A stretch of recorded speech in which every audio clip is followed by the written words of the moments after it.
Hello friends and welcome to StudyIQ. I am Joycey Joy and today we will discuss about the fee hike protest in the JNU, that is the Jawaharlal Nehru University. So we will discuss what is the current affair. We will also see what are the mismanagement issues in JNU. We will also be discussing about how are students affected by this, and we will also see what is the attitude of the government in this regard.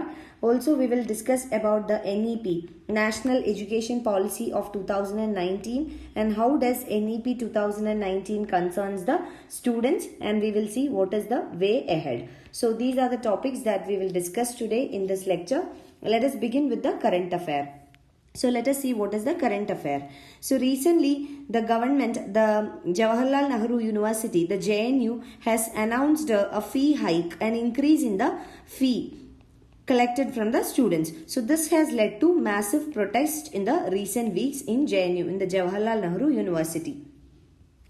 And the reason that is expressed by the university in this regard is that the university is running at a deficit of more than 45 crores. Now, deficit means the excess of expenditure over the revenue. And the university also claims that this is largely due to the huge electricity and the water charges and also the salary of the contractual staff, that is the staff that is in contract in the university. So this is why the university has said that it is going to increase the fees. Now let us look at a brief bio of the JNU. So JNU, it was established by an act of the parliament in the year 1966. And the JNU came into existence in the year 1969. So the financing of the JNU, it is financed by UGC, that is the Union Grants Commission, and UGC comes under the MHRD, that is the Ministry of Human Resource Development. Now JNU was ranked number 1 in India by the NAAC. This is the accreditation. So rank 1 by NAAC and also ranked number 3 in India by the NIRF, that is the National Institutional Ranking Framework of the Government of India. And in the year 2017, JNU received the Best University Award from the President of India. So this was in 2017.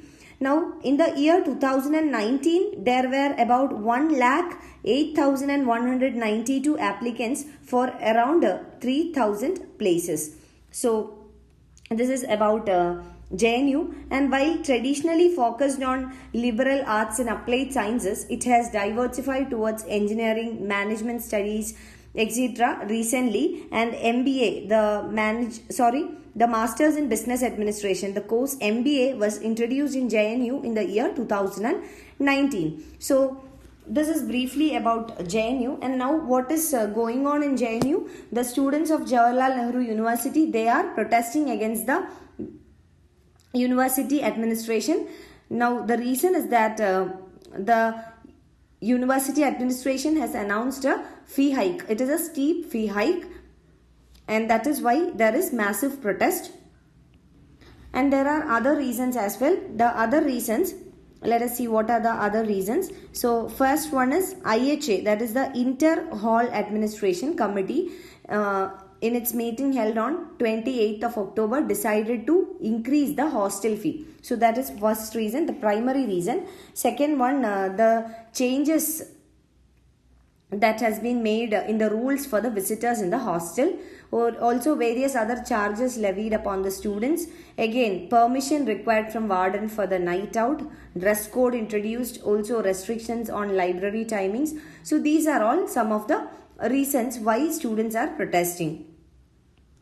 Now, what is the rationale? Why there has been a fee hike that has been introduced? The reason or the rationale is that the JNU's administration claims that there has not been any fee hike in the last 19 years. That is, for the last 19 years, the fee has never been revised. So this is the reason. And second one, JNU has been incurring charges of rupees 10 crore per annum on account of water, electricity and service charges.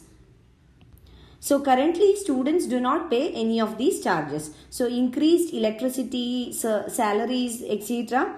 this has resulted into loss or a deficit for the university. So these are the reasons or the rationale that has been claimed by the university. Now let us see what are the mismanagement issues in JNU. Now coming to the expenditure side, in the year 2017-18, the total expenditure on the JNU or the Jawaharlal Nehru University was 556 crore. So this expenditure was incurred for 8,000 students through one academic year and 4,000 research articles published on reputed journals. And also about 1086 special lectures being open to the public, and almost 4,500 MPhil and PhD dissertations being submitted. So for all of this, 556 crore was the annual expenditure as per the reports. Now if we compare this 556 crore expenditure for a educational institution with that of the money that the government, the central government, has spent merely on the publicity of central government schemes, it is 1,313. So the central government has spent 1,313 crore rupees on creating publicity of the central government schemes. So if we compare this, there is an imbalance. So from this, the priorities of the government is very much clear. So priority of the government is not on education. It is very clear. And in the JNU, Jawaharlal Nehru University, some 2,500 students with fellowships pay rupees 7,500 per month as housing allowance to the university. Now, when we talk about another issue, that is regarding the vacant seats, especially in MPhil and in PhD. So, in the last 2 years, there has been certain seats that are left vacant in JNU, especially those seats which are reserved for certain reserved categories. It can be OBCs or SCs, STs, etc. So, this is the present situation. And the Delhi High Court has already asked explanation regarding this to the JNU, and it has also mentioned that this is causing a national waste of resources. So even then, the vacant seats, the number of vacant seats are high in JNU, especially for MPhil and PhD courses.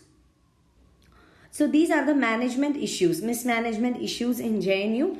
Now let us see how are the students impacted to this. So for that we need to understand some statistics regarding the students in JNU. So according to various sources, about 40% of the students who are admitted in the JNU in the year 2017, they had a parental income of less than 12,000 rupees per month. So 40% of the students has a parental income. Their parents have monthly income of less than 12,000 rupees. So this is according to the annual report of the university, of the Jawaharlal Nehru University. And of the top 10 central universities in the country, students at JNU will now be paying the highest hostel fees. Now after the fee hike has been announced by the university administration, the students in JNU will be paying the highest fees among the top 10 central universities in the country. Now definitely we can make a conclusion on how it will impact the students. So the students are telling that they are speaking out that this will definitely affect the equitable access to publicly funded education. And second thing to be noted here is that according to the CAG, Comptroller and Auditor General's report in the month of February 2019, rupees 94,036 crore of the secondary and higher education cess and almost 7,298 crore rupees of the research and development cess has been remained unutilized. So there is large unutilized funds in the country which are dedicated for the promotion of education in the country. So this 94,036 crore and 7,298 crore, these are huge amounts compared to the expenditure held by the government for the administration of JNU. We have seen that it is around 550 crore annually. So such large amounts of funds go underutilized. So this is a serious cause of concern, and this is according to the CAG report. Now, third thing, if the fee hike in JNU, if it is implemented, this will lead to over 40% of the students being completely abandoned by education system, and this will render JNU, Jawaharlal Nehru University, as one of the most expensive public universities in the country. So this would be the impact on the students, and since most of the students in JNU, they come from economically weaker backgrounds, and those students who are bright enough, so they will not be getting equitable access to this education. Now let us come to the NEP 2019, the new education policy or the national education policy of 2019, and how does it concern the students. So the NEP, it proposes, the National Education Policy proposes for the setting up of Higher Education Funding Authority or the HEFA, and HEFA will replace the UGC. Now we have seen that JNU is being financed by the UGC or the University Grants Commission. So now HEFA will be set up to replace the UGC. And most importantly, the setting of Higher Education Funding Authority by the government requires that the institutions of higher education function not on grants but on loans. So the grants will be replaced by loans. So the idea of HEFA is that the higher education institutions, it will function on loans instead of the earlier grants. And these loans are to be recovered through fee hikes and also internal resource generation. So these are the two ways by which the loans can be recovered by the government. So this approach of the government can bring down the social good that the education can bring in. So this will affect the social impact of education. So this approach of the government, this shift the education as a right. So basically now education is a right. So there will be a shift from education as a right to education as a commodity. So you have to pay a price to get this commodity education. So this is what will happen. This is the concern. So as a result of this, what will happen? Education will become expensive and only a minority will be able to get education, and especially from private profit-making institutions. And for majority of them, basic education or higher education will become an unaffordable luxury. Now, what is the way ahead? Now, if we go by the examples of other countries, the policy makers in India must understand the fact that in many nations, university education is completely free even if their per capita income is high.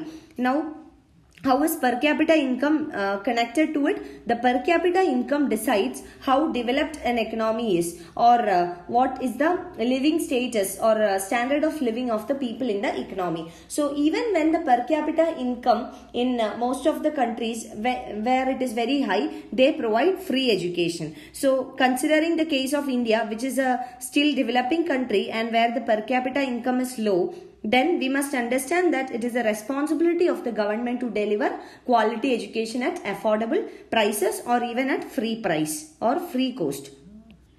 Now, second one, according to the Constitution of India, the Constitution requires that the education policy provide for equitable access to publicly funded education, that is government funded education.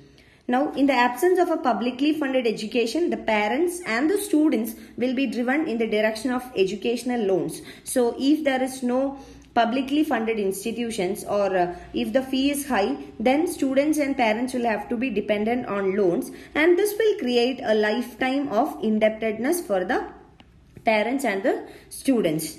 And this will also put the education out of reach of the middle class. So, middle class and the lower class, especially the lower class. So what the government should do? Government should make policies for affordable education instead of making the students moving between indebtedness and illiteracy. So government should make it affordable and accessible to everyone. So this should be the approach of the government. And now education as a topic, it is very, very important for your UPSC examination. So any development in this regard, any government policy, scheme, measures, everything is very important. At least one question is asked in UPSC mains examination every year from education, especially public education. So very important topic. You can find the PDF of this lecture on our website www.studyiq.com. You can follow my Facebook page for more video updates. You can write to me at joycey.studyiq@gmail.com for any of your queries and clarification. Thank you.